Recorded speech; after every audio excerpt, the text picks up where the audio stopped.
누구나 들어봤지만 잘 알지 못하는 4차 산업혁명을 알기 쉽게 풀어주는 속닥속닥 미래 접속 4.0 이광현입니다. 오늘도 생활 속 과학 이야기를 알기 쉽게 풀어줄 여러분들과 함께하겠습니다. 네, 어서 오십시오. 안녕하세요. 안녕하세요. 자, 우리 주변엔 과학으로 설명할 수 없는 초자연 현상이 나타나곤 하기도 하는데 그중에 하나가 이제 UFO잖아요. UFO 믿으세요? 본 적이 있나요? 아니요, 본 적이 없어서 믿기가 어려운 것 같아요. 이게 뭔지도 잘 모르겠어요, 저는. 근데 그 뭔지 모르겠다는 게 맞는 말이에요. UFO라고 하는 게 미확인 비행 물체를 UFO라고 하니까 네. 그중에서 이제 실제로 외계인이 탔느냐 아니면 우리가 아직 밝혀지지 않아서 모르는 거냐 뭐 이걸로 나눌 수 있겠죠. 그런데 있었으면 좋겠어요, 저는. 있고 없고를 떠나서 있어야 말이 되는 것 같아요. 어떤 점에서요? 왜 그렇게 많은, 그렇게 넓은 우주에 우리만 유일한 생명체다?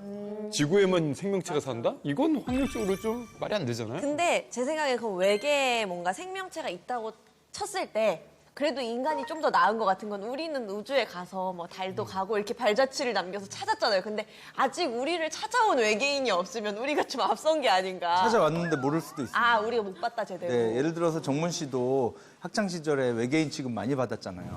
독특한 사고 방식으로 인해서. 그걸 그렇게 하신다고요? 외계인 취급 받으셨어요? 우리 중에선 가장 외계인 취급 받으셨어요? 저는 외계인 취급 많이 받았습니다. 그리고 외계인에도 관심이 많아서요. 제일 재밌었던 얘기는 미국 로스웰 공군기지에 외계인 시체가 있다. 아니면 외계인이 살고 있다. 사진도 나오고 그랬어요. 네, 그런 얘기 많잖아요. 그런 식으로 혹시 외계인이 왔는데 우리가 그걸 감추고 있는 건 아닌가 이런 생각 많이 하고 있습니다. 저는 약간 외계인도 그렇고 유령도 그렇고 있었으면 해요. 그죠? 왠지 좀 있었으면 하는 뒤에 막연한. 뒤에 서 계신 분은 자, 다음 넘어가죠. 자, 미지의 세계에 대한 어떤 궁금증 때문일까요? 지금 전 세계는 우주로 진출하기 위한 준비를 하고 있습니다. 이 4차 산업혁명의 집약체로 주목받고 있는 우주산업에 관해서 알아보도록 하겠습니다. 개인도 우주여행을 하는 시대가 온다. 우주에서 무중력을 체험하거나 달 주위를 선회하는 여행 사업은 물론 우주 호텔, 화성 이주 계획까지 더 이상 상상이 아닌 현실로 다가오는 우주 산업. 무한한 우주 산업을 선점하기 위해 전 세계는 지금 치열한 경쟁 중. 전 세계가 우주 개발에 힘을 쏟는 이유는 국가의 위상 강화와 국가 안보는 물론 과학과 첨단 기술 발전에 이바지하기 때문이라는데 인류의 새로운 미래를 열어갈 도약의 장이 될 우주 산업에 대해 알아보자. 네, 4차 산업혁명 시대 우주산업에 관해서 설명해 주실 선생님 한 분과 함께하겠습니다. 나와주세요.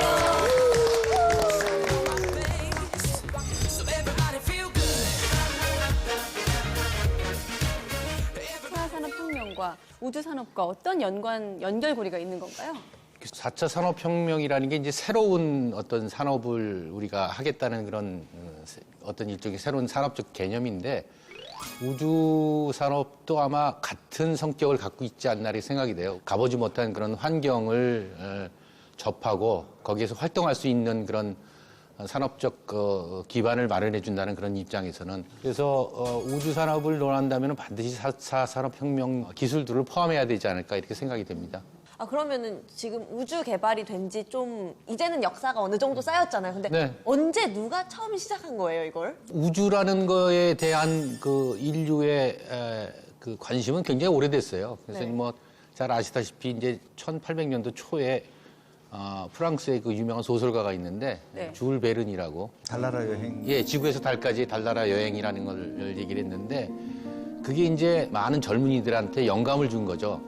과연 우리가 우주라는 것으로도 나갈 수가 있구나. 물론 이제 그 소설 자체는 그렇게 과학적 사실을 바탕으로 한 건 아니지만은 어쨌든 지구라는 곳에서부터 다른 곳으로 우리가 갈 수 있다라는 그런 그 영감을 부르는 책이었거든요. 그래서 거기서부터 이제 많은 사람들이 영감을 받아서 상상력을 실제로 만들려는 노력을 하기 시작한 거죠. 사람들이 그러나 실제로 생각하고 있는 거는 그 1800년대가 아니라 1950년대 그 미국과 소련의 우주전쟁 같은 그런 경쟁. 스토리를 잘 알고 있잖아요. 맞습니다. 그러니까 사실은 독일에서부터 시작된 우주 개발, 발사체 이런 것들이 미사일 같은 거. 미사일 같은 것들이 이제 그 2차 세계대전이 끝나면서 미소가 그 기술을 양분을 했어요. 그래서 소련 쪽에서는 이제 소련이 자체 그 기술을 가지고 이제 발전을 시켰고 미국은 발사체로 이제 전용하기 시작하는 그런 기술들을 개발하기 시작했는데 1960년대에 들어와서는 이제 체제 경쟁으로 들어왔죠. 사회주의가 더 우월하냐 아니면 민주주의가 더 우월하냐. 그런 체제 경쟁 속에서 우주 개발을 왜 해야 되느냐보다는 이거는 체제의 어떤 우월성을 과시하기 위한 이겨야 된다. 그렇죠. 그러니까 내가 무엇을 하든 간에 저 사람이 하는 것보다 난 잘 만들어야 된다. 달에도 먼저 가야만 한다. 이런 그런 정치적인 목적 때문에 1961년도부터 시작해서 69년도까지 달 탐사가 굉장히 핫 이슈였었죠. 사실관계는 지금도 논란이잖아요. 그죠? 미국 같은 경우는. 달에 착륙을 했습니다. 그리고 물론 많은 사람들이 이제 그 달에 간 것이 음모론이 거짓말이라고 엄청 많잖아요. 음모론이라고 얘기하는데 발자국이 안 남는다 예. 원래는 막 이러면서. 깃발이 왜 흔들리냐. 네. 맞습니다. 근데 이제 그럼에도 불구하고 그 이후에 달에 간 여러 나라의 그 우주선들이 그 아폴로 11호가 착륙했던 그 사이트 근처에서 사진을 찍어서 보내온 걸 보면은 확실하게 있다는 게 착륙은 발견. 예. 합니다. 자, 근데 우주 산업하면 정부가 주도해서 연구가 진행하는 어떤 분야라고 생각을 했는데 최근에 이제 미국에선 정부는 물론이고 민간 기업들도 좀 나선다고 들었습니다. 이렇게 전 세계가 우주 산업에 좀 사활을 건다고 해야 될까 이런 목적이 좀 있을 것 같아요. 그 아까 말씀드렸듯이 이제 그 처음의 시작은 정치적 목적에서 했죠. 그래서 네. 이제 굉장히 많은 자원들을 국가적 자원들을 갖다가 이제 그 퍼부으면서 어떤 발전을 일으켰는데 그래서 이제 우주 개발의 시초는 정치적 목적에 따른 국가의 위상 강화 아니면 체제 강화를 목적으로 했었죠. 근데 하다 보니까 이게 여태까지 가보지 못한 영역을 선점한다는 그런 효과가 있었고 그 영역을 우리가 활용을 하면은 상대방을 공격하기 위한 좋은 수단이 될 수 있다. 그래서 이제 국가 안보로 또 연결이 됐었고요. 그때 소련이 처음으로 인공위성이라든가 이런 거를 처음으로 먼저 내보내니까 이제 미국이 그렇죠. 당황해가지고 예. 더 열심히 왜냐- 하고. 그 인류의 발전사를 보면은 이제 새로운 무기를 만들어내고 새로운 영역을 만들어내는 쪽이 항상 승리를 해왔거든요. 그래서 함선이 그랬고, 뭐 탱크가 그랬고, 그다음에 뭐 기관총, 뭐 대포 이런 것들이 그 전쟁 역사를 보면은 우리가 쉽게 알 수 있는데 그런 것처럼 우주를 먼저 선점하는 자가 상대방을 제압할 수 있는 능력을 먼저 가질 수 있다라는 사실을 깨닫고 이제 그거를 활용해서 이제 국가 안보라는 그런 차원에서 그게 또 다른 어떤 그 개념으로 개발이 됐고요. 예를 들면 어떤 게 있어요? 예를 들면은 우리가 알고 있는 지금 쓰는 카메라, 고성능 카메라라든가 인터넷, 그다음에 정수기도 마찬가지입니다. 그래서 그런 어떤 새로운 신기술들이 우주 개발에서부터 시작되었고 그게 산업적으로 연결이 되니까 전체 산업이 더 커지더라는 얘기죠. 1960년대에 냉전 시대에 미국하고 소련이 경쟁적으로 우주 개발을 했습니다. 네. 그때 들어간 돈이 미국의 경우만 봐도 200조 원 가량이 들어갔거든요. 어마어마한 돈을 집어넣은 거예요. 근데 이렇게 어마어마한 돈을 집어넣으면서까지 왜 그렇게 해야 되느냐? 이 컴퓨터라고 하는 것이 발전한 게 네. 전쟁에서 이기기 위해서입니다. 그 어떤 포탄을 쐈을 때 그 포탄이 어떤 각도로 어디까지 날아갈 것인가 하는 걸 정확히 계산해야 되는 데서 출발했거든요. 근데 우리가 가까이서 싸울 때는 그냥 조준해서 쏘면 되지만 네. 안 보일 정도로 멀리 있는 적군에게 피해를 입히려면 여기서 이걸 저 하늘을 지나서 또 미사일들을 쏘거나 어떤 포탄들을 날려야 되는데 그러면 공중에서 보는 것이 훨씬 유리하고 기초과학부터 시작해서 응용기술까지 모든 것이 총체적으로 합쳐져 있는 분야입니다. 우주산업이. 네. 자, 정부 주도로 진행되던 이 우주 산업이 민간 주도로 바뀌는 추세라고 하던데 왜 네. 정부에서 민간으로 옮겨가는 건가요? 그만큼 이제 인프라니까 인력이라든가 아니면 기술 수준이라든가 아니면 사회적 그런 환경이 네. 성숙해졌다는 얘기죠. 그러니까 정부가 주도를 한다는 얘기는 그만큼 민간이 하기에는 좀 어려우니까 정부가 그걸 육성하는 차원에서 끌고 간다는 그런 개념이었는데 특히 이제 미국이나 러시아 같은 경우는 지난 한 5, 60년 동안에 굉장히 많은 우주 개발 그 경험을 갖고 있기 때문에 개발 인력이라든가 아니면 개발 시설이라든가 아니면 경험이라든가 이런 측면에서 볼 때 굉장히 성숙돼 있고 거기에 이제 그 사업가의 혁신이 이제 포함됐다고 보는 거죠. 사업을 하시는 분들은 산업을 하는 것들은 다 경제적 이득을 목적으로 하기 때문에 지금 정부가 육성해서 어떤 기술적 수준을 확보한 다음에는 그거를 경제적 이득을 목적으로 하는 새로운 개념으로 이제 바뀌고 있다. 이렇게 보면 될 것 같고요. 그렇게 된다면은 이제 지금까지 이어져 왔던 그 우주 개발 속도보다는 훨씬 더 빠르고 효율적으로 앞으로 5, 60년 동안 아마 진행되지 않을까 이렇게 바라보고 있습니다. 지금 얘기를 들어보면 점점 뭐 이제는 국가 주도뿐만 아니라 기업까지 뛰어들면 경쟁이 더 치열해질 것 같은데 이 뭐 세계 곳곳에서 이 우주 개발을 위해 어떤 뭐 준비라고 할까요? 어떤 일들이 일어나고 있나요? 제가 지금 주목하고 있는 거는 그 미국의 스페이스X예요. 그 대표적인 민간 우주 개발 업체잖아요.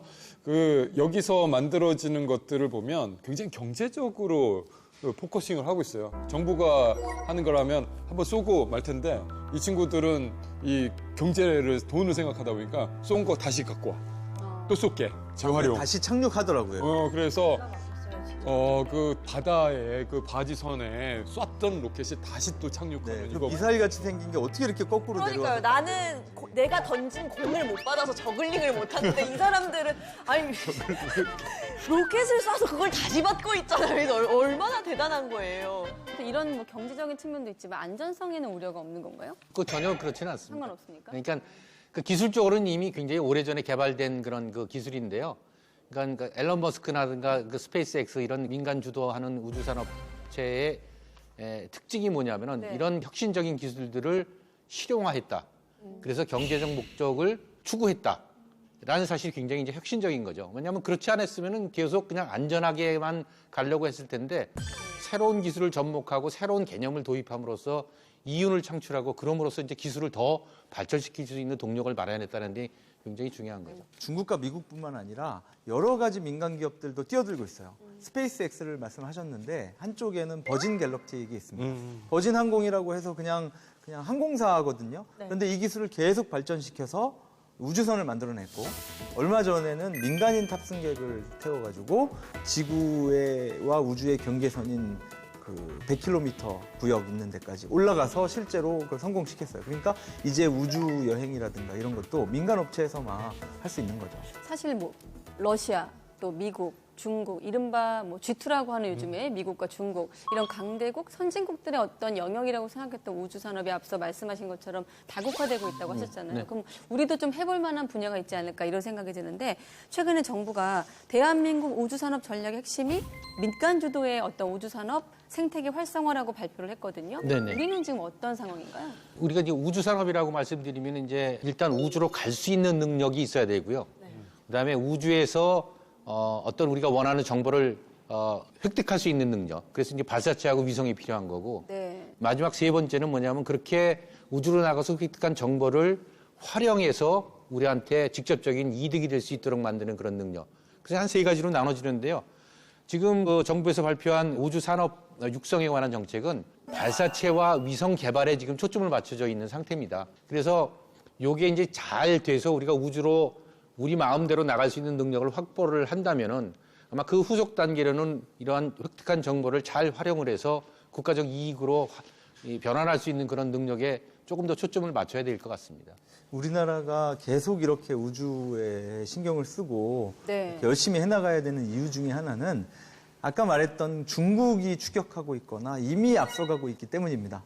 중국이 우리나라와 이렇게 경쟁자로서 계속 이렇게 두각이 되잖아요. 근데 헐리우드 영화에서마저도 이제는 미국을 도와서 우주를 진출할 수 있는 국가로 계속 중국이 부각이 되고 있어요.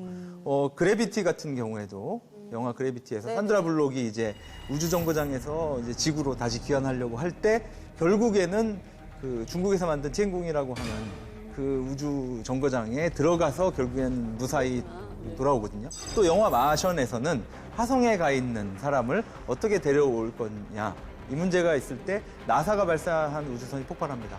그러니까 이제 대안이 없어서 어떻게 할지 모르겠는데 중국에서 타양신이라고 하는 그 우주선을 올려서 구해주거든요. 이런 식으로 중국이 굉장히 많은 두각을 나타내고 있습니다. 네, 역시 영화를 보더라도 과학적인 시각에서 저희는 그냥 산드라 블록이 나왔구나 이렇게 보는데 예쁘다. 네. 단순하게 좀 봤는데 역시 과학적인 어떤 시각으로 관점에서 보시는군요. 네, 우주가 굉장히 재밌는 게 많습니다. 특히나 상상력을 자극한다는 점에서는 다른 어떤 소재보다도 유리하죠. 임 기자님이랑 그런 영화 보면 재밌겠네요. 옆에서 설명해 주시고. 아 근데 영화 보는데 너무 말씀을 많이 하셔서 집중이 안 될 것 같아요. 시끄럽다는 소리를 많이 듣습니다. 정말 정원이 있잖아 이러면서 계속 그래서 우리가 우주를 개발해야 돼. 대사 하나도 안 들리고. 자, 그런데 우주 산업 기술에서 발사체와 인공위성 인공위성과 발사체가 주로 언급이 되는데 왜 그런 건가요? 네, 발사체라고 하는 거는 인공위성을 발사시키는 몸체를 얘기합니다. 네. 근데 인공위성이라고 하는 거는 위성이에요. 위성은 어떠한 별이나 어떤 행성이나 어떠한 존재의 주위를 계속 이렇게 돌고 있는 걸 얘기합니다. 여기서는 돌고 있을 때는 그 중력에 의해서 그 궤도를 유지하는 거기 때문에 별다른 추진 장치가 필요 없어요. 그러니까 도는 동안에 필요 없으니까 올라갈 때 힘들게 거기다 장착시킬 필요도 없거든요.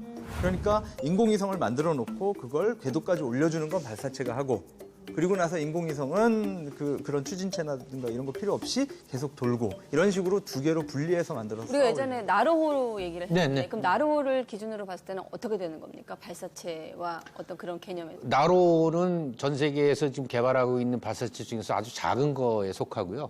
지금 미국이나 러시아에서 개발하고 있는 새로운 심우주 탐사형 발사체가 있는데 스페이스 론치 시스템이라고 SLS라고 보통 합니다. 근데 그런 것들은 지금 우리가 개발하고 있는 나로보다는 뭐 한 2배 이상의 성능을 가지고 크기도 가지고 화성까지 갈 수 있는, 돌아오지는 못하지만 어쨌든 갈 수 있는 그런 능력을 갖고 있는 발사체라고 할 수가 있죠. 그럼 최근에 좀 주목받고 있는 비행체는 어떤 겁니까? 요즘에 이제 그 미국을 중심으로 해서 개발하고 있는 것들은 지금 이제 수직 발사를 이렇게 하잖아요. 수직 발사를 해서 그냥 올라가는데 그놈을 다시 재착륙시켜서 하는 재사용 발사체가 지금은 이제 민간 기업이 혁신적으로 지금 개발해서 발사 비용을 줄이고 있고요. 50년 정도 후에는 발사를 이렇게 안 하고 그냥 공항에서 올라가는 것처럼 이렇게 올라가는 그런 게 그럼 SF 영화에서 보는 것처럼 이런 식으로 그냥 날아가는 그렇죠. 경우도 네, 그게 가능하다는 얘기죠. 그래서 그런 보기가 좀 쉽진 않겠네요.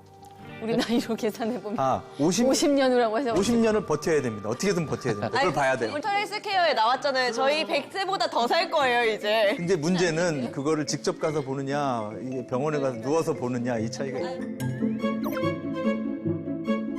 요즘 미스를 하나 쏘아 올리는 거 보니까 로켓 그 앞에 위성 하나 두는 게 아니더라고요. 수십 개 올라가. 여기서도 받고 저기서도 받고 나도 좀 보내줘, 나도 좀 보내줘. 택배 기사네요.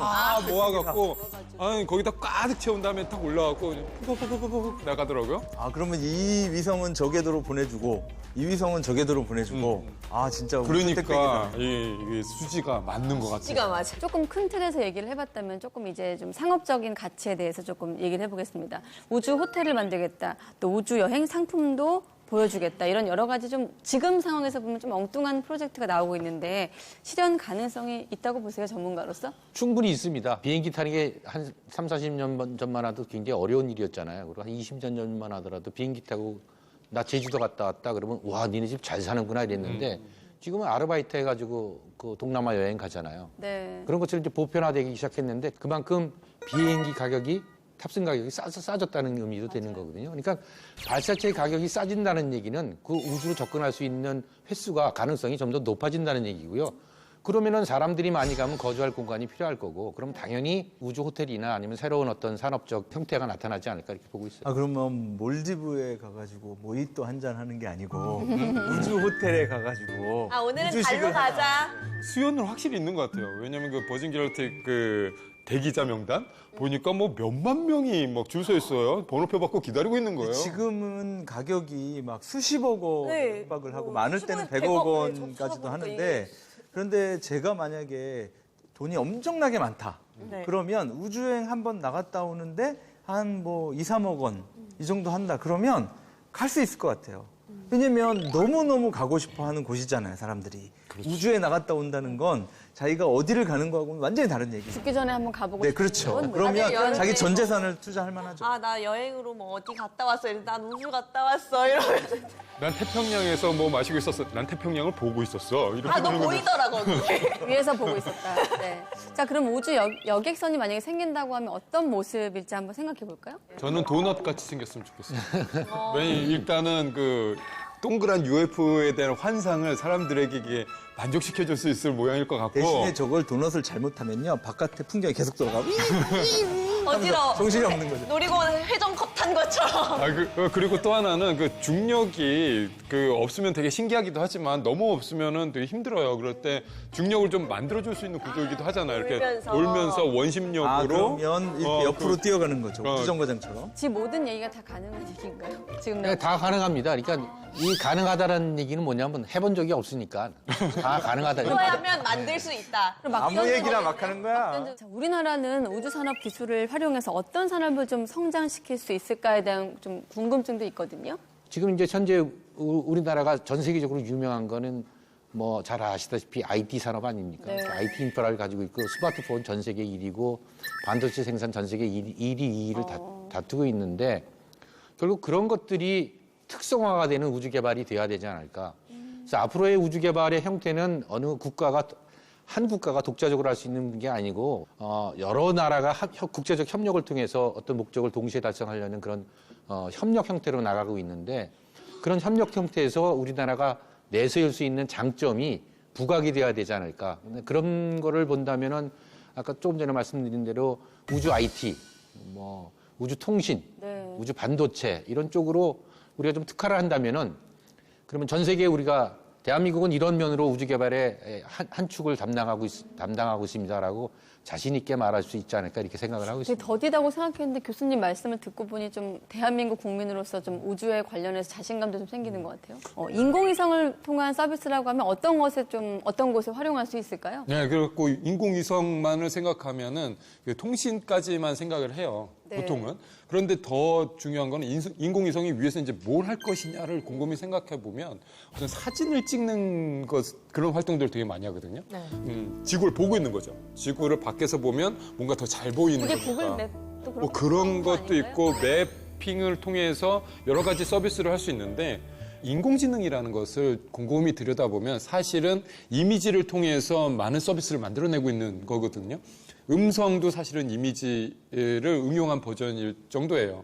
그래서 이미지를 이용해서 무엇을 할 수 있을까를 곰곰이 생각해보면 새로운 시장이 나오는 것. 이것을 우리가 AI가 만들어낸 4차 산업혁명의 본질이라고 보고 있는데 인공위성이 하는 게 사진을 찍는 거란 말이죠. 네. 그렇다면 그 사진과 AI가 결합된다면 이거는 정말 상상의 나래를 어디까지 펼쳐질 수 있을까가 걱정인 이 정도의 큰 산업이라고 생각을 해요. 그래서 AI와 결합된 우주 산업 이거는 우리가 정말 지향해야 될 그 지점 중에 하나가 아닐까라고 생각합니다. 역사 콘텐츠 쪽에서는요. 네. 이 인공위성을 이용해서 공중에서 사진을 들여다보면서 옛날 유적이 어디에 있을까를 찾습니다. 그러니까 우리가 직접 뒤지면 이제 땅속에 있어서 모르는데 아주 높은 우주에서 보면 무엇이 있었던 장소는 색깔이 다르거나 높이가 다르거나 티가 나요. 뭐 멕시코에 있는 고대 문명이라든가 중국에 있는 어떤 폐허라든가 이런 걸 인공위성을 통해서도 많이 발견을 해내고 있습니다. 그렇군요. 저는 그 라이언이라는 영화가 좀 생각이 나는데 이게 실화를 바탕으로 제작이 된 영화래요. 인도 영화죠. 네, 어떤 영화냐면 어렸을 때 인도에서 길을 잃어서 잘못 기차를 타가지고 이제 가족이랑 다 헤어지게 된 거예요. 그래서 이 아이가 호주로 입양이 됐는데 한 네. 20여 년이 지나고 나서 뭔가 인도 어디를 봤는데 어렸을 때 기억이 나는 것 같아. 자기 고향을 나 찾는 저기 거죠. 살았던 것 같아 해서 구글어스로 그 지역을 다 조사를 해가지고 여기가 내가 기차를 탔던 데고 내가 원래 여기 살았던 거다라는 걸 찾아서 실제로 다시 가족을 만나는 그런 일이 있었거든요. 이것도 어떻게 보면 인공위성이 있었기에 가능한 그런 상봉이었던 거죠. 어떤가요, 교수님? 옛날에는 위성을 하나 띄워서 그런 것들을 해서 일일이 사람이 그걸 보고 비교 판독을 했는데 지금은 뭐 예를 들면 어떤 미국에 있는 벤처에서는 300개의 소형 위성을 띄웁니다.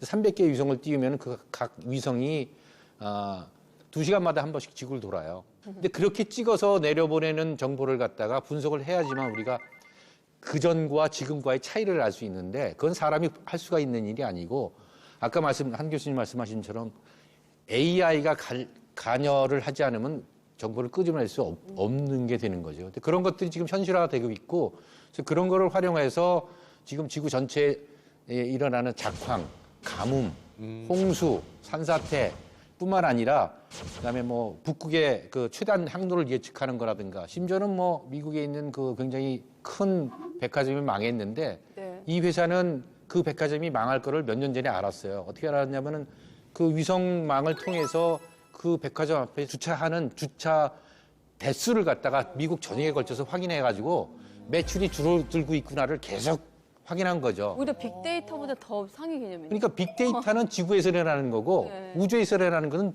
뭐 빅 데이터라고 하겠죠. 스페이스 빅. 빅 하이 데이터. 그래서 그렇게 빅 데이터. 이게 나을 것 같은데. 빅 하이는 좀. 어쨌든 지구에서 저희가 알 수 없는 정보를 다 우주에서 보면 다 알 수 있다는 거잖아요. 그렇죠. 맞습니다. 위에서 보니까. 네. 우주 기술이 다양한 산업으로 좀 확산하면서 사회 경제적 어떤 파급 효과도 상당할 것 같은데 어떻게 좀 예상할 수 있을까요? 엘빈 토플로는 뭐 그런 그 분석을 했더라고요. 우주 산업에서 1달러 투자를 하면은 한 12달러의 경제적 효과를 얻을 수 있다라고 얘기했는데 네. 그 우주 개발의 어떤 그 경제적 이익을 처음으로 계량화한 것 같아요. 1달러를 투자하고 12달러를 벌기까지는 굉장히 시간이 오래 걸려요. 다른 산업이 한 2, 3년이면 이렇게 투자에 대한 회수와 경제적 이익을 얻는 반면에 우주 산업은 적어도 10년 이상이 걸리기 때문에 네. 이런 경제적 파급 효과가 큼에도 불구하고 아까 말씀드린 대로 국가가 계속 이거를 관리하고 육성하지 않는다면은 이런 게 결실을 얻기까지는 굉장히 어렵죠. 네. 1달러를 투자해서 12달러를 받는다고 하면 우리나라에서 보통 밥이 나오니 떡이 나오니 하는데 그럼 밥이 12그릇 나오고요. 떡이 12개 나와요. 이렇게 얘기할 정도라는 거죠. 이게 그냥 단지 우리가 이익을 보느냐 마느냐의 문제가 아니고 10배 이상의 이익을 볼 수 있는데 그걸 지금부터 준비해야 된다는 근데 좀 참을성이 있었으면 좋겠어요. 12그릇 나오는데 언제 나오느냐? 그러면 한 5년쯤 뭐 이래야 되는 거잖아요. 빨리 왜 밥이 안 나와요? 막 이렇게 하면 안 되는 거죠. 그런 거죠. 12그릇을 만드는데. 기다려야 된다. 네, 그래서 이 우주산업만큼은 성급하게 빨리 결과를 내놔라 뭐 이런 재촉이 이렇게 별로 좋지 않습니다. 네. 자, 이제 우리 실생활 속에 좀 스며든 우주 기술도 한번 살펴볼 텐데요. 어떤 것들이 좀 있나요? 네, 우주 기술에서 파생된 게 굉장히 많습니다. 예를 들어서 선글라스.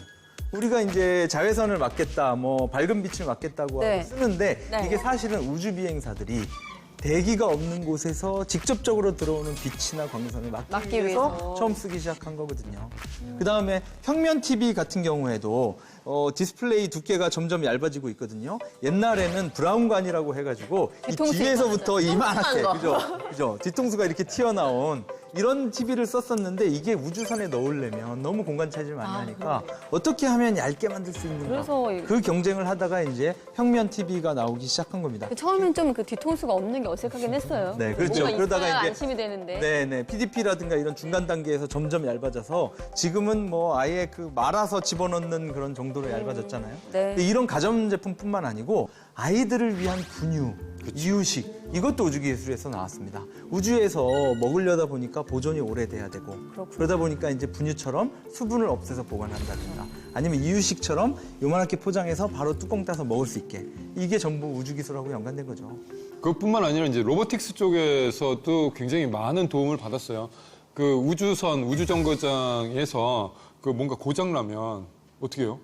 고쳐야 되는데 그럼 우주인들이 그 밖에 나가서 고쳐야 되잖아요. 그러면 100억 원 내고 AS 기사가 이제 다시 한번 여기 100억 원. 와서 고쳐주세요 하면 네 잠시만요 한 며칠 걸리거든요 아, 가는데. 지금 저기서 뭐 날라오고 있는데 지금 빨리 오라고. 제가 360kg 상공입니다 이러고 그런데 그런 것을 어떻게 해야 되냐라고 생각했을 때 그럼 우주선 안에 로봇 한 대 있으면 얼마나 좋을까라는 상상을 했거든요. 그래서 그러다 우주인이 우주 공간에 나가서 뭔가 수리한다? 이거 굉장히 위험한 짓이잖아요. 그 산소 호스 이렇게 매달고 거기에 그거 잘못 어디 찝혀서 터져봐요. 그러니까 쓰레기만 조종할 때 날라와서 조종할 때 이거 추진력을 어깨에 쏘잖아요. 선생님께서 너무 우리를 바라보는 시선이 아닙니다. 귀여운 것들 이런 표정으로 바라보셨어요. 아니 근데 저희는 원래 이렇게 이제까지 살아왔잖아요. 네. 근데 요즘 탐사체 개발 막 이슈되고 있는데 그 중에서도 달 탐사 이야기가 참 많이 나오는 것 같아요. 그래서 전 세계가 이렇게 좀 그 수많은 우주에 있는 많은 행성과 그런 별들 중에 달을 이렇게 주목하는 달이 좀 이유가 있을까요? 만만한가요? 그래도 뭐 그것도 있지만 일단은 전진 기지로 삼는 거 아닐까 싶어요. 왜냐면 에베레스트 산 정복을 할 때도 베이스 캠프가 있죠. 밑에 한 어느 정도 높은 5,000km 지점에다가 베이스 캠프 치고 거기서부터 좀 준비해갖고 정복을 하잖아요. 네. 그런 식으로 지구에서 바로 나가기보다는 일단 달에 가는 거예요.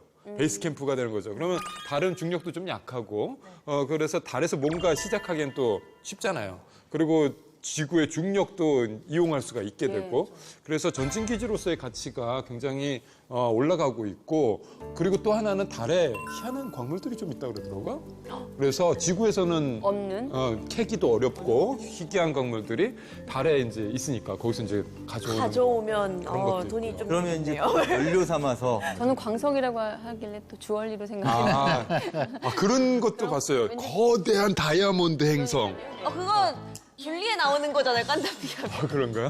네, 심우주로 가기 위한 게이트웨이를 만들고 있다고 합니다. 대체 이 게이트웨이를 어디에 또 어떻게 구축한다는 건지 알아보도록 하겠습니다. 안녕하세요. 과학 덕후 곽덕이입니다. 다양한 분야에서 사용되는 게이트웨이. 사실 정식 명칭은 루나 게이트웨이인데요. 루나 게이트웨이는 미국 나사의 주도로 달 궤도에 건설되는 일종의 우주 정거장인데요. 유인 화성 탐사선 딥스페이스 트랜스포트를 발사하는 발사기지 역할을 하게 되어 딥스페이스 게이트웨이라고도 불립니다. 달의 궤도에 건설하는 이유는 달은 지구와 태양이 가려지지 않아 통신과 자체 전력 생산에 유리할 뿐 아니라 우주선 발사 시 적은 연료로도 충분하기 때문인데요. 한마디로 루나 게이트웨이는 화성을 비롯한 심우주를 탐사하기 위한 전진기지인 셈이죠. 루나 게이트웨이에 대한 궁금증이 해결되셨나요? 지금까지 과학 덕후 곽덕이었습니다. 네, 달 궤도에 건설할 게이트웨이 또 유인 달 탐사가 어떤 관련이 좀 있는 건가요? 게이트웨이는 일종의 그 문이잖아요. 어디를 들어가기 위한 문인데 그 달에다가 기지를 건설을 하는 거죠. 그래서 여기다가 우리가 뭔가 많이 갖다 놓고 거기서부터 무언가를 시작하는 그 시작점을 만들겠다라는 그러면 거고. 달에 가는 게 목적이 아니고 달에서부터 또 다른 데로 가는 중간 단계. 그렇죠. 화성도 그 중에 하나 제일 대표적인 게 될 거고 그거 이외에 비욘드 더 갤럭시 해야 되잖아요. 은하계를 벗어나서 다른 것도 탐사하고 이랬을 때 얻은 게이트웨이가 하나 존재하면 굉장히 효율적으로 갈 수 있다. 그 게이트웨이라고 하는 거를 만들려면 돈이 어마어마하게 들 텐데 뭐 결국엔 미국 같은 나라만 할 수 있는 거 아닌가요? 아니 누가 하나 짓고 좀 다 같이 쓸 수 있게 열어줘야 되는 우주정거장처럼. 거 아니에요? 그 게이트웨이도. 근데 누가 만드냐고 그거를. 그러게요. 교수님 어떠세요? 게이트웨이는 누가 만드나요, 이거는? 아니 그래서 이게 어느 한 나라가 하기에는 돈이 너무 많이 들고 그 아이디어도 너무 많이 필요하니까 미국이 정식으로 초청을 했어요. 우리나라들 포함한 한 10개 나라에다가 딥스페이스 게이트웨이를 만드는데 같이 참여를 하자. 네. 그래서 각 나라가 어떤 일을 할 것인가를 분담하는 그런 계획을 같이 만들어서 같이 투자를 해서 이걸 하자. 정식으로 제안했고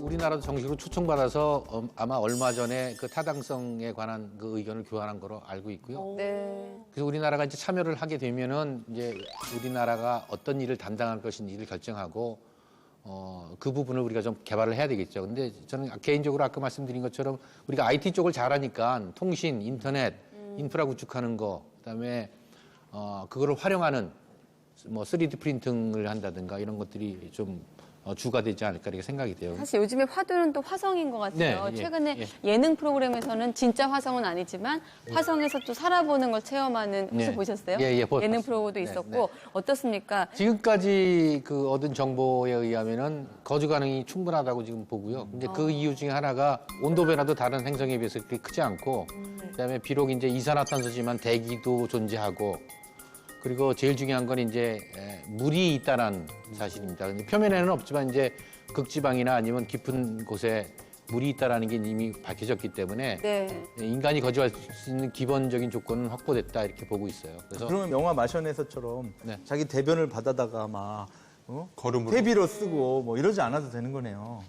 그렇죠. 예. 그래서 지금 그 앨런 머스크 스페이스X의 그 대표는 앨런 머스크는 앞으로 가까운 장래에 자기네가 개발한 그 우주선을 이용해서 화성에다가 식민지를 건설하겠다는 것을 작년에 발표를 했어요. 식민지라고 예, 부르죠. 마스 컬러니라고 얘기를 했어요. 근데 식민지를 개발하는 게 이제 아까 그 딥스페이스 게이트웨이를 이용하던 아니면 지구 주변에서 우주 정거장처럼 돌아다니는 거를 이용하던 간에 어쨌든 2번에 걸쳐서 화성에 가서 착륙을 하고 착륙된 착륙선에서부터 달기지를 만들 수 있는 로봇들을 계속 보내서 그 로봇이 그 화성 착륙지를 중심으로 해서 기지를 만들고 네. 기지를 만들면 이제 인간이 가서 그 기지를 다시 운영하게 되고 그 확장하게 하고 하는 아주 굉장히 세밀한 그런 부분까지 계획을 다 넣어서 지금 발표를 했거든요. 네. 그래서 아마 50년 정도 후에는 어느 정도 결실이 나오지 않을까 이렇게 보고 있습니다. 그럼 먹는 게 제일 걱정이에요, 저는. 그 사람들을 어떻게 다 먹여 살리지? 감자 뭐 이런 먹어야죠. 맛집도 없고. 그죠. 그래서 경작을 어떻게 할까에 대한 연구도 굉장히 많이 필요할 것 같아요. 근데 이 화성에서 산다고 하는 게 거주는 가능하겠지만 견딜 수 있느냐가 문제입니다. 그러니까 신체적으로 견디는 것도 문제지만 정신적으로도 정신적으로도. 견뎌야 되거든요. 만약에 내가 나는 산속에 들어가서 사는 게 좋아. 그래가지고 산속으로 이사 가기로 했어요. 근데 가장 가까운 슈퍼마켓이 5천만 킬로미터 떨어져 있어요. 이러면 살기 어려워요. 게다가 화성은 인터넷도 잘 안 됩니다. 우리가 만약에 화성으로 카톡을 하나 보내잖아요. 그럼 지구로 다시 화성까지 가는데 15분 걸리고 지구로 다시 오는데 15분 걸려요. 내가 누구하고 카톡을 보내는데 대화 한 번 할 때마다 30분씩 기다려야 되고 그러면 살기가 어렵죠. 이런 정신적인 문제도 있습니다. 아 근데 그래도 우주에 나가서 뭔가 이제 산다 생각을 하면은 영화 속에서 보던 일들이 좀 현실이 될 것 같다는 생각에 전 좀 되게 재밌거든요. 예를 들면 인터스텔라 한창 영화 나왔었을 때 상대성 이론이 엄청 사람들이 관심을 많이 가졌었잖아요. 자기 딸은 이미 할머니가 됐죠. 네네. 나는 아직 그대로 아빠 시절인데. 네. 그래서 예를 들어서 우리가 누가 화성에 가서 한참 살고 왔어요. 그러면 뭐 좀 덜 늙고 이럴 수 있는 건가요? 화성은 좀 화성은 너무 가깝나요? 그리고 물리학적으로 보면 이 중력이라는 게 결국에는 시공간을 뒤틀어 놓기 때문에 이 말은 시간도 왜곡시킬 수 있다는 얘기입니다. 그러다 보니까 이 중력이 강력한 곳에 가면 중력이 지구 기준인 곳과는 시간도 다르게 흐르는 거예요. 흐른다. 그러니까 거기를 갔다 온 사람은 서로 이 나이 먹는 속도가 다른 거죠. 아직 뭐 말씀하신 내용 포함해서 가야 할 길은 멀지만 우주 산업이 어쨌든 인류의 새로운 도약을 만들 수 있다는 것만큼은 좀 어느 정도 정리가 된 것 같습니다. 우리가 아까 중국 얘기를 했었는데 중국도 달 탐사를 마쳤다고 하더라고요. 어떤 좀 성과가 있었나요? 예, 되게 주목할 만한 일들이 벌어지고 있죠, 지금. 우리가 볼 수 있는 달의 면은 한 면이잖아요. 앞면만 보는 거죠. 달의 공전과 지구의 자전이 주기가 같기 때문에 네. 우리는 달의 한쪽 면만 볼 수가 있는데 그래서 뒤에 UFO 기지가 그렇죠. 있다, 뭐 말이 많죠. 거기서 이제 로봇들 막 나오고 외계인들 나오고 막 이런 영화들 많이 디셉티콘 봤잖아요. 나오고, 네. 그래서 그 뒷면은 우리에게 수수께끼 같은 곳이었단 말이죠. 아폴로가 착륙했던 것도 달의 앞면, 우리가 보고 있는 면이었고, 근데 중국은 이번에 뒷면으로 갔어요. 그러면 이제 뒷면은 그러면 왜 그렇게 못 갔냐? 그러면 뒷면에 가면 지구를 볼 수가 없어갖고 통신이 안 돼요. 암흑이거든요. 그래서 이걸 어떻게 극복을 했냐면 달에 위성을 썼어요. 달을 돌고 있는 위성을 하나 딱 쏴갖고 여기다가 지구에 볼 수 있게 한 거죠. 거울을 보고 다른 중간에 데서 뭐 하나 보듯이. 장치를 두는 거군요. 예, 그 이름이 참 재밌어요. 그 이름이 오작교예요. 아, 그래요? 예. 이어주는 예. 연화 직렬을 이어주는. 예, 뭐 최차오라고 말을 하는데 그 한자로 쓰면 오작교죠. 그래서 창어가 도착한 다음에 여러 가지 탐사 활동을 하는데 제 전공이 또 로봇 얘기가 나옵니다. 네. 그 로봇 이름이 옥토끼예요. 옥토끼요. 그래서 중국도 달에 토끼가 산다고 믿고 있고요. 같은 문화를 갖고 있으니까 그 옥토끼가 지금 탐사를 하고 있어요. 귀엽네. 왠지 그럼 팔짝팔짝 튀어다닐 것 같고. 이렇게 탐사하나 이렇게 뛰면서 이렇게 깡총깡총 가야 될 것 같고 옥토끼는. 그래야 돼. 결국 달하고 토끼는 어쨌든 연관이 있어요. 그 않나요? 친구들도 토끼가 있다고 믿는 그런 것 거죠. 같습니다. 여러 가지 지금 정보들을 수집해서 지구에 보내주고 있는 상황. 그래서 우리도 2020년인가요? 네. 달에 시험 궤도선을 보내고 탐사 계획도 추진하고 있다고 들었거든요. 예. 우리도 이제 달에 가겠다는 원대한 꿈을 제시하고 이제 그걸 실현하는 과정이고요. 근데 달에 간다라는 의미는 이렇게 보면 될 것 같아요. 네. 지구를 뭐 옛날엔 그런 개그맨이 했는데 그런 얘기를 했는데 지구를 떠나거라 뭐 이랬거든요. 1980년대 김병조 씨의 개그죠. 이게 지구를 떠나거라. 아, 이게 본의 아니게 잘하시는데요. 지구를 떠나거라라는 게 이제 너는 필요 없다라는 의미였지만은 어떤 다른 의미로 보면은 너는 훌륭한 사람이니까 지구를 보호할 수 있는 역할을 하기 위해서 우주로 나가거라 이렇게 또 좋게 해석할 수 있을 것 캡틴 같아요. 마블 같은 거네요. 그런 관점에서 본다면은 우리가 지구를 떠나는 그런 여행을 시작한 거거든요. 달 탐사가. 근데 이제 처음부터 곧장 달에 가기에는 우리의 기술력이 좀 모자라니까 달에 가는 어떤 그 경로를 좀 파악하고 기술적 어려움이 무언가를 한번 일단 경험해 보자라는 의미가 달 탐사선이에요, 그게. 네. 그래서 그 정확히 얘기하면 Pathfinder라고 얘기하는데 길을 찾는다는 거죠. 그렇죠. 그래서 그 과정에서 우리가 도저히 할 수 없는 부분들이 있습니다. 심우주 항행이라든가 아니면 교신이라든가 그래서 이런 것들은 나사하고 협력을 하도록 하고요. 대신 이제 나사가 제안하고 있는 탑재체를 하나 실어주는 걸로 하고 우리나라의 탑재체를 한 5개 정도 실어서 총 6개의 탑재체를 싣고 2020년 전후로 해서 우리가 그 달에 갈 예정이고요. 그게 잘 되면은 이제 그 다음번에는 달 착륙을 위해서 또 다른 이제 탐사선을 보낼 예정입니다. 그러면 달 착륙을 하고 나면 또 화성도 탐사선 보내고 화성도 착륙하고 이런 식으로 단계적으로 갈 수 있다는 거네요. 그렇죠. 근데 이제 아까 말씀드렸듯이 화성을 우리가 단독으로 가기에는 돈이 너무 많이 드니까 달에 갈 수 있는 능력을 개발하면서 우리 나름대로 어떤 장점을 살린다면은 딥스페이스 게이트웨이와 같이 국제 협력을 할 때 참여할 수 있도록. 우리가 참여할 수 있는 대표 기술을 갖고 화성을 가는데 같이 갈 수가 있다는 얘기죠. 거기까지 가려면 뭘 보여줘야 되는데 그렇죠. 그렇죠? 그 보여주기 위한 과정이 이 달. 그렇게 말씀드릴 수가 있습니다. 그렇군요. 자, 4차 산업혁명 시대 우주 산업 육성을 위해서 해야 할 일들이 좀 많을 것 같은데 우리는 좀 어떤 준비를 해야 될까요? 우리나라가 독특한 경험을 하나 했습니다. 그 인터스텔라라고 하는 영화가 1000만을 넘었습니다. 그때 근데 난리 났었어요. 네, 근데 이게 과학 영화거든요. 공상 과학 영화가 아니고 실제 그 대본을 노벨 물리학상을 받은 킵손이라고 하는 물리학자가 쓴 거예요. 그러니까 그리고 그 시뮬레이션을 돌려서 블랙홀을 만들어낸 것도 네. 전부 블랙홀 방정식을 가지고 계산해서 만든 겁니다. 그러니까 이건 과학 영화인데 우리나라가 과학 영화로 1000만 관객을 넘길 수 있다고 하는 거는 과학에 대한 관심이 그만큼 사람들이 많다는 거거든요. 그리고 그런 상상력을 자극할 수 있는 게 또 우주 분야니까 우리나라가 이 우주 산업을 그냥 단순히 과학 기술이다 이렇게 얘기할 게 아니고 상상력을 자극하고 문화 콘텐츠하고 관련된 예. 이런 쪽으로 생각해 볼 만합니다. 우리가 우주 개발하는 궁극적인 목적은 어떤 혜택을 얻기 위한 거거든요. 그게 경제적 혜택일 수도 있지만은 국민 전체가 객관적인 시각으로 바라볼 수 있는 능력을 배양시켜 준다는 것도 있어요. 근데 그 객관적 시각 혹은 사실에 입각한 어떤 그런 과학적 시각을 하는 게 꼭 과학 교육만을 통해서 이루어지는 건 아닌 것 같아요. 그러니까 인터스텔라의 영화의 성공을 보면은 우리가 우주 개발 혹은 달 탐사를 하면서 나타나는 여러 가지들을 국민과 함께 공유를 해서 그런 것들에 대한 공감대를 형성하고 많은 사람들이 이것이 그냥 우리가 그냥 한번 해보는 게 아니라 국가와 민족을 위해서 아니면 우리나라 발전을 위해서 또는 우리가 살고 있는 삶의 과학적 지식을 들여와서 더 나은 생활을 하도록 하는 하나의 수단일 수 있다라고 생각한다면은 우리가 지금 하고 있는 우주 개발도 보다 탄력을 받을 거고요. 4차 산업혁명이 자연스럽게 우주하고 연결되지 않을까 이렇게 생각이 돼요. 그리고 인터스텔라 영화를 만들 때 우주하고 관련된 지식을 어디서 얻을까 생각해 보면 결국에는 미국의 나사라든가 이런 항공 관련된 그 기관들에게서 얻었을 거거든요. 근데 우리나라는 뭐 SF 영화를 내가 만든다고 했을 때 누구한테 도움을 받아야 되느냐 자문을 그러면 얻을. 한 명 한 명 과학자를 쫓아다녀야 되는데 혹시 우리나라에는 뭐 그런 거를 이렇게 도와줄 만한 그런 조직들이 있나요? 여기 계시잖아요. 감사합니다. 교수님이 직접 자문을 해서 네. 저희도 영화를 하나 만들면 만들까요, 어때요? 진짜? 그것도 좋은 생각입니다. 그거 굉장히 좋은 생각이에요. 저 아마 주인공 시켜주세요. 투자자가 있을지 모르겠네요. 공포 영화입니다. 교수님도 출연하셔서 지구를 떠나라 한번 해주시고. 지구를 저는 레아 공주처럼 머리를 이렇게 하고 나오겠습니다.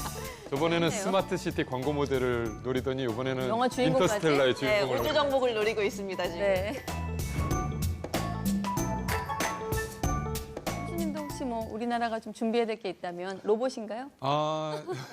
로보틱스 입장에서도 우주 개발은 굉장히 중요해요. 왜냐하면 로봇을 그러면 어디다 쓸 것이냐라고 봤을 때 사람이 가기엔 너무 위험한 곳이 로봇의 철학에 맞거든요. 그래서 로보틱스와 우주 개발은 뗄래야 뗄 수 없는 이런 관계예요. 그래서 교수님하고 이제 친하게 지내려고 좀 막연하게 생각했던 우주 산업에 대해서 좀 더 가까워진 좀 시간이었던 것 같은데 이제 한 줄 평을 한번 해보도록 하겠습니다. 지금 다들 똑같은 생각 하고 계실 것 같아요. 우주 가까이에 있다. 네, 그러니까 실제로 거리도 멀지만 거리가 먼 만큼 거기를 가기까지 시간도 오래 걸리고 내가 가기까지는 더 오래 걸리고라고 생각을 했는데 잘하면은 내가 죽기 전에 우주에 한번 가볼 수 있겠는데 우주 여행을 해볼 수 있겠는데라는 생각이 확실히 드는 자신감이 것 좀 생겼어요. 네. 저는 우주 산업에 대한 얘기를 하고 싶습니다. 우주 산업은 중력이다. 중력이라고 하는 건 뭘 끌어들이는 힘이거든요. 그러니까 블랙홀이라고 하는 것도 중력이 너무 강하기 때문에 뭐든지 다 빨아들이는 건데 우주 산업이라고 하는 것도 뭐 어떤 분야를 가리지 않고 모든 게 다 필요한 산업이에요. 그러니까 이렇게 중력 같은 힘을 갖고 있으니까 여기에 총 집결시키는 그런 노력은 해볼 만하다고 생각합니다. 네, 교수님도 한번. 그 우주 개발은 우리가 해야 될 또 다른 도약이다 이렇게 보고요. 우주 개발을 하면은 그냥 기술적 개발만 하는 게 아니라 우리의 생각 영역도 커지게 되거든요. 그래서 우리 전 국민이 우주가 우리 것이다라는 생각을 가질 수 있게 되기를 이제 희망합니다. 네, 알겠습니다. 자, 전 국민이 과학 덕후가 되는 그날까지 과학의 참재미를 선사하는 속닥속닥 미래 접속 4.0 오늘은 여기서 마치도록 하겠고 다음엔 더 흥미로운 주제로 다시 찾아오도록 하겠습니다. 고맙습니다. 네. 감사합니다. 엔딩을 꼭 저렇게 해서 가져가시더라고요. Thinking about what I'm missing. I feel so good, I might just say it again.